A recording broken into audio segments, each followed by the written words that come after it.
how's it going? My name is Jay and welcome to the channel. Today we're back here in Sannikovland in Planet Zoo.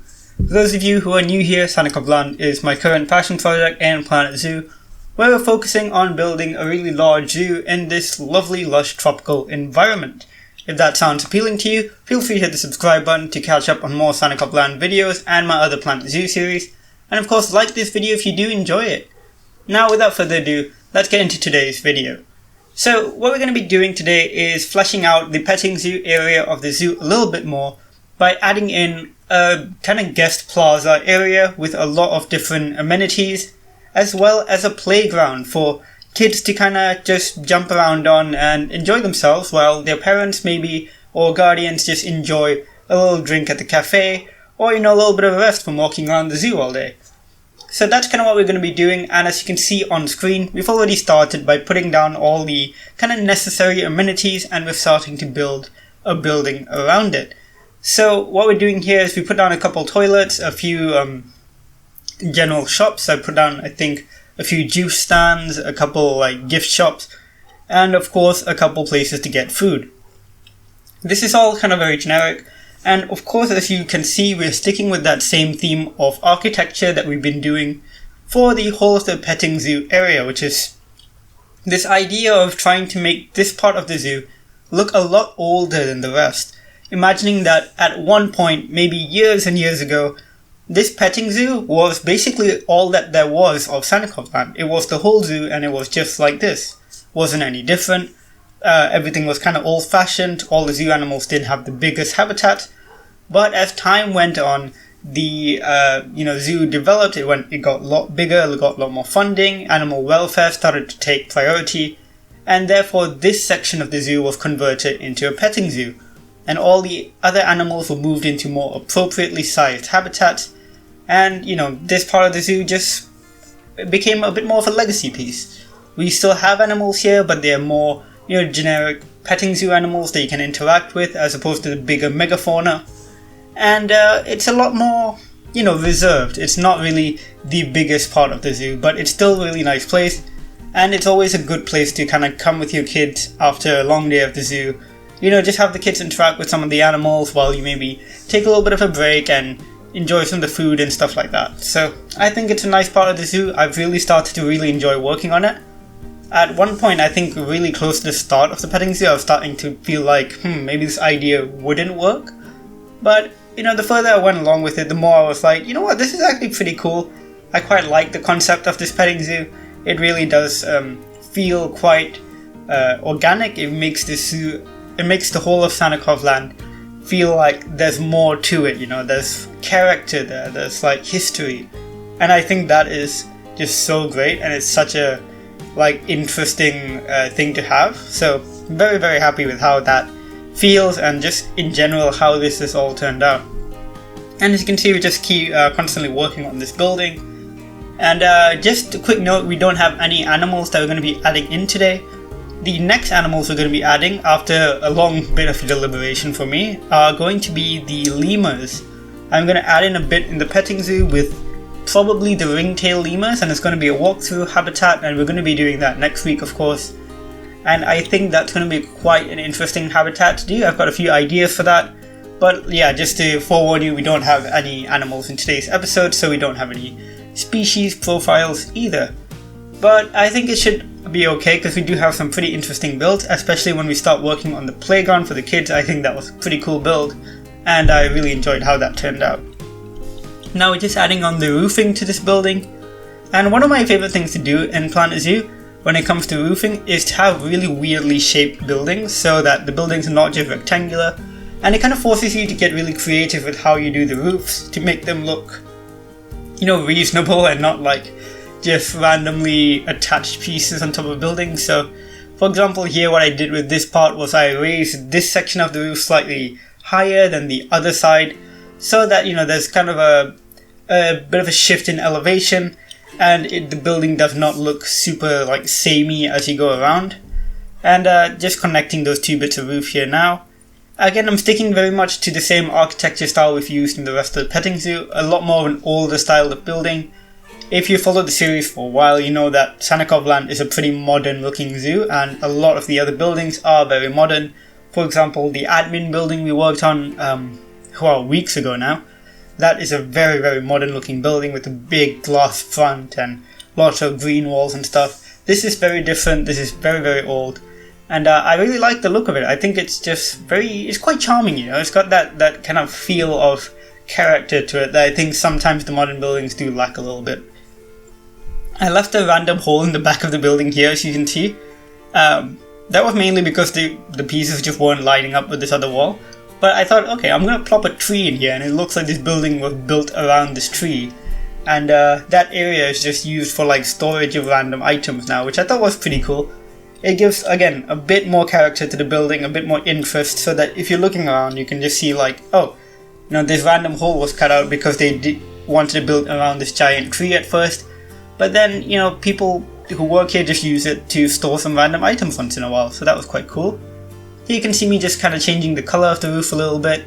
I wanted it to be somewhat faded out. I didn't want to go for that really bright red because it was a bit too bright, and again, I wanted this place to feel a bit older, so I kind of faded out those colors a bit.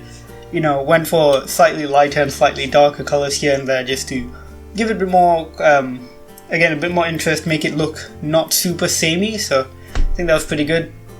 Here you can see me just filling up some of these green gaps with some mulch and a bit of plant matter in a second, just to, you know, make sure those areas don't look too out of place. So again, just see me using the fence pieces, and then I'll basically just plant some random gardening type plants. So I think I used the Guelder rosebush. Those are going to be quite handy in this section of the park. When it comes to foliage, of course, this park is a very tropical park. But for this section, I wanted to stick with slightly more temperate foliage, because I imagine this section of the park, it's a lot more like planted. This was way before, I imagine when they built this was way before the zoo decided to go for the naturalistic angle and have more local foliage. This is more like they wanted everything to be kind of prim and proper. They wanted everything to be neat, so they had like more neatly planted like temperate foliage like rose bushes, flower bushes, and you know, stuff like that. But as time goes on, you'd see like these bracken ferns popping up and stuff. So I think overall it's a pretty good concept, and I was quite happy with it. I think it looks quite nice. It just gives this area a very different feel from the rest of the zoo, which I think is super important. Now you're just going to see me add in a few of these roof pieces. Again, these are super useful. If you want to if you want to get these pieces, they are in the workshop. They were made by, I can't remember who exactly made them, but they're super useful, so please do support the creator of them. The link will be in the description. They've been super invaluable to me while building this park, so really great pieces. Very much advocating for their use in zoos, basically. If you want to make your zoos look a bit more realistic, go download these pieces. The creator's done us all a huge favor in making our zoos so much more realistic, so there you go. Now I wanted to add a bit of a centerpiece to this plaza, and I decided to go for something quite classically themed, so I went for this classic fountain, and I wanted a pedestal, and I wanted an animal statue. I did choose between a few, but eventually I settled on the gorilla, just because it looks pretty cool. I like the look of the gorilla. It's very kind of more kid-friendly, because again, this part of the park I assume is more targeted towards children because of the whole petting zoo element and the playground. So I wanted an animal that's very easily recognizable by children and more like exciting for them. So not like a deer, for example, which is like, you know, it's still a pretty cool animal. Don't get me wrong, I love deers and stuff, but it's more, you know, I don't know how to really describe it. It's just an animal that exudes a bit less of a sense of excitement for children, I think. So the gorilla was pretty cool, and I put it right smack bang in the middle. I didn't add any like fountain elements yet, so I'll have to do that off screen at some point. Some picnic tables just here and there. I only added 6 or 7 of them, I think. And here you see me adding the umbrellas, and I wanted to try some new colors, because if you remember in the last episode, I realized Sannikovland is missing a lot of those reds, blues and purples. We have a lot of greens, a lot of yellows, a lot of greys, but we're really missing that vibrancy that comes with purples, blues and reds. So that's what I wanted to do here, and bring in some really lovely violet shades. You can see me tinkering around with the colors before I find something that's a bit nicer. And I was really happy with the final colors. I think they look really good, and I want to use them a little bit more as we go along with the park, because one of those really big things I wanted to do with this park, as opposed to my previous parks, was really introduce more variation in colors and building styles, because in my previous builds they all became very monotonous very quickly. So I think that was something I really want to explore here, and I think I've succeeded pretty decently with the use of different building styles and stuff, but I could still definitely do more with the color choices and stuff like that. Here you see me just tidying up some of these extra empty spaces, adding in a few rocks, obviously some plants and stuff like that. I use like sand sometimes to just make like a little trail where people would have walked. So for example, there's a little staff door there, and like I imagine staff would have just hopped over this little fence and walked in there if they don't want to take the long way. So I think they're called desire paths. So yeah, I made one of those there. You also would have seen me pop down a beech tree. Those are pretty useful here. They're quite temperate trees, but they don't look super out of place in a tropical environment, so I think that looks pretty good, and they fit in pretty well. Here you can just see me tidying up the roof pieces a little bit, because I forgot to add in some trim and add in a little bit more of these caps to whatever there were. What do you call them? Gables? Yeah, just add in a few gable pieces, stuff like that. Anyways, I think we're pretty much done with that part, so we're gonna get started on the playground now. So I've been meaning to make a playground for kids for quite a while, and I thought there's no better place to do it than here in the petting zoo, and I had a lot of fun building this, because I wanted to make it a naturalistic looking playground to an extent. Like I didn't want to make it out of plastic, I wanted it to be very wooden, very the reformed rock and stuff like that. I imagine this is a newer part of this place. For example, they probably would have had a much more old plasticky, metally playground at some point, but as time goes on and safety requirements become more important and stuff like that, they would have changed this out, and now we have a more modern looking one. So it's a lot more woody, and maybe still not super safe for kids, but generally speaking it's just a little bit more modern basically. And I wanted this to be more of a climbing structure than a playground. So you'll see me here, for example, making a little climbing section for the kids to climb up onto this platform, using these rocks to kind of stick out and look like little handholds and footholds. I thought it looked really, really nice, and I think it really lends to that effect I was going for. I just think it looks really great. If I was a kid, I'd love playing on that. And of course, just adding in more little climbing structures. The rope pieces came in really handy here in making a lot of different climbing structures. I thought that was very, very useful. There are a lot of playgrounds already on the workshop, but I kind of wanted to make my own here, and I think it was a lot of fun trying to do this. Eventually this will be up on the Steam Workshop. In a few weeks I will do a second release of the assets from Sannikovland. If you want the first release, I'll put up, I think the link will be in the description, so you can check that out. And of course you can check out the video for the first asset release on my channel if you want to know what exactly you're going to be downloading. I think it's a collection of 12 different assets that you can use in your park, so feel free to check that out if you want to bring in some of this park into your park. Anyways, we're going to continue here and just using some of these pieces to make more climbing structures for kids, and then we're going to duplicate this whole structure and essentially continue this idea of this playground across this whole big area basically. I use this bark pathing because it really does look like the kind of soft flooring that you would find in a playground. Not necessarily soft, but like it wouldn't hurt if you fell down on it. You might still get some scratches, but it's nothing compared to if you fell on asphalt or something. This is just much more of a cushioning surface. I think it looks pretty good. And as you can see here, I'm just making more of these structures, trying to fit them into place. And like I said, it's more of a climbing frame than it is a playground. You're not going to see a seesaw or swings, but you will see more climbing places for kids to kind of explore and jump on. Kind of that whole idea of you want kids to kind of enjoy that aspect of exploration and climbing and whatever. I don't really know what I'm going on about, but I think you get what I mean. But anyways, I will continue this as we go on. This is a little bridge for these kids. I think it looks really good. Again, I'm just trying to base this on what I would have liked as a kid. I don't know if other kids would have liked this, but I would have. It's one of those things. And One of the things I think turns out pretty interesting is how it looks in the end, because I add in a bit of a plastic looking slide as well, and I think that looks pretty okay. It is a bit tricky to get things like that working properly. Oh, excuse me here while I apparently left the game on pause and went off to do something else. Probably went to get a snack or something. Because these builds usually take a few hours, and I like build constantly, and then obviously later I speed them up by a decent amount. So apparently there I must have gone up to do something random. Oh, no, I'm back, I think. Yeah, there.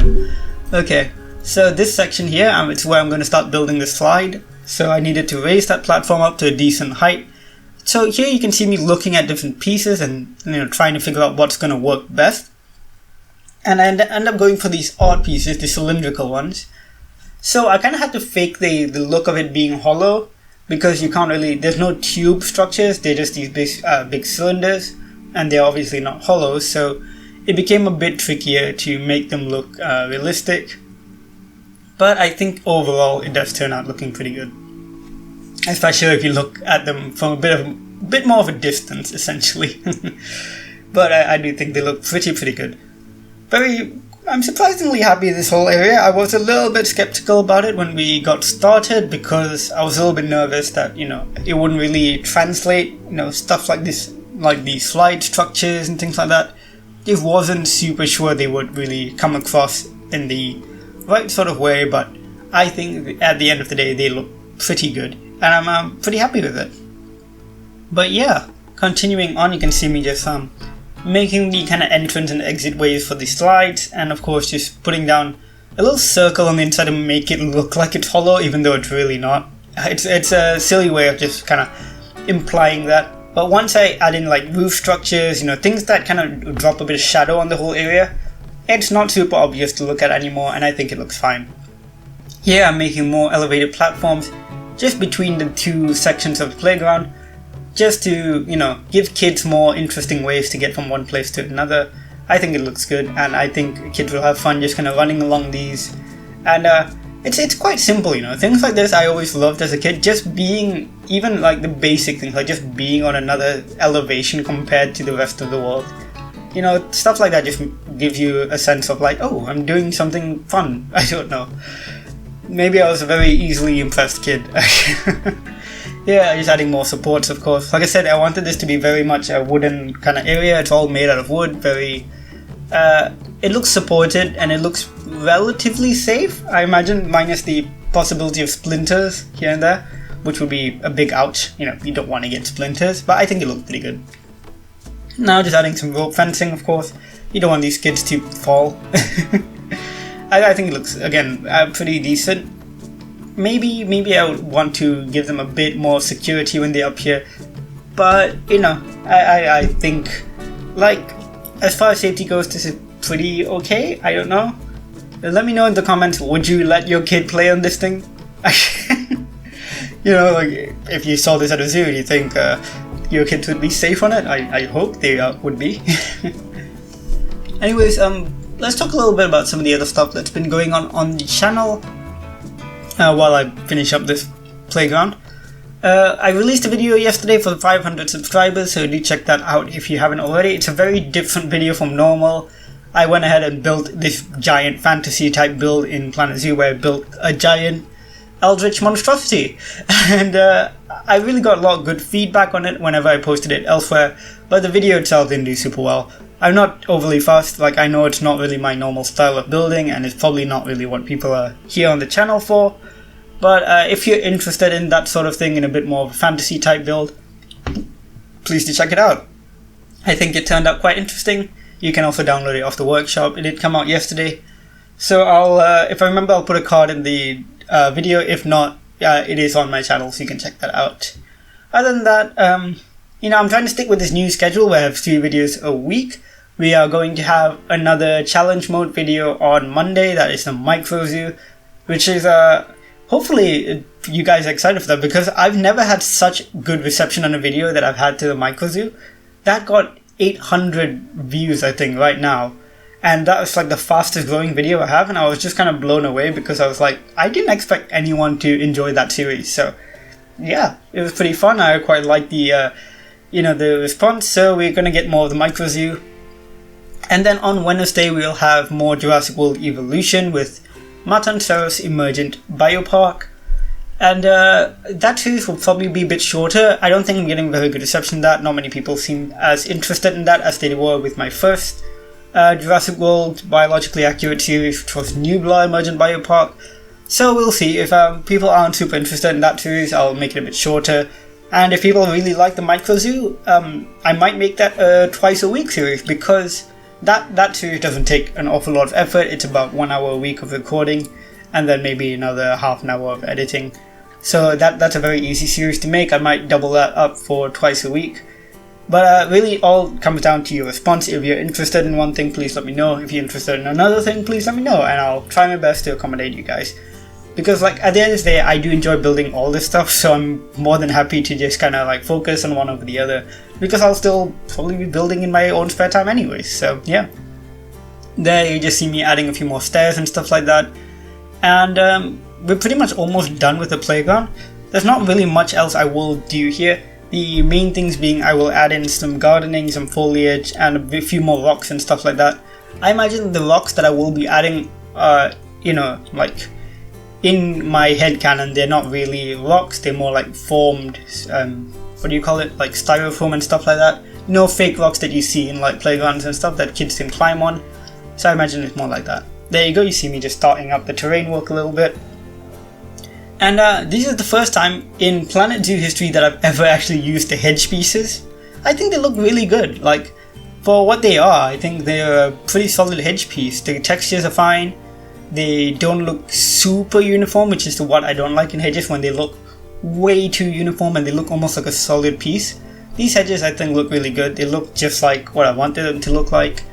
And again, it does help lend that feeling of this part of the park doesn't have, those modern sensibilities of the rest of the park. It's more classically themed, everywhere is meant to try and look prim and proper, as opposed to the more naturalistic feel of the rest of the park. But I still wanted that naturalistic feel, don't get me wrong, so I will add some rocks and foliage.